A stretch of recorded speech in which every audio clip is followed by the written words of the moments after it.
Hello Andy, kamusta ang pamamahagi ng tulong ng PCG at BFAR?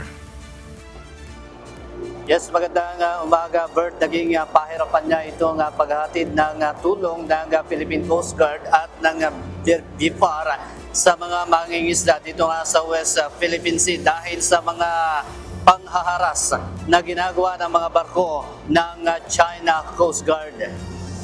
Madaling araw pa lang ng Miyerkules, nakatanggap na ng radio challenge ang barko ng BFAR mula sa barko ng China Coast Guard. Pagputok ng araw sa West Philippine Sea, dumami na ang mga barko ng China at pumaligid na sa barko ng Pilipinas at mga mangingisda. Kaya naman naging pahirapan sa mga mangingisda ang lumapit sa mga barko ng BFAR dahil sa malalaking barko ng China. Ilang beses sinubukang harangin ng barko ng China Coast Guard ang barko ng BFAR at mga mangingisda at maging ang PCG. Nagsagawa rin ng ilang ulit na dangerous maneuver ang isang barko ng China Coast Guard sa sinasakyan namin barko ng Pilipinas. Sa kabila nito ay nakalapit din ang mga mangingisda sa barko ng BFAR upang maibigay sa mga ito ang kinakailangan tulong kagaya ng pamamahagi ng fuel at iba pa. Samantala, Bert, umabot naman sa 50 bangka ang nakalapit sa barko ng BFAR.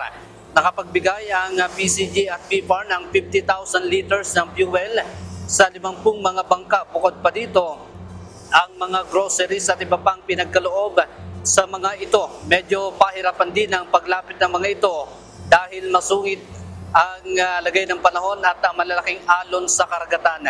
Samantala, nagpalipad din ng chopper ang China at umiikot sa lugar habang umikot din sa himpapawid ang USS Poseidon at minomonitor ang nangyayari.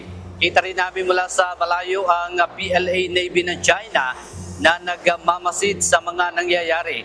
Sa kabila ng mga blocking at pang-aaras sa mga barko ng China, tagumpay pa rin ang naging misyon na makapaghatid ng tulong sa mga mangingisdang Pilipino.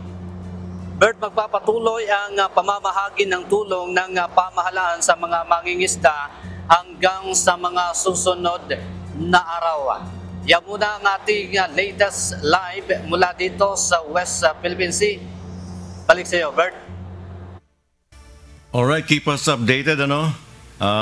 Salamat Andy Pagayona, nag-uulat live.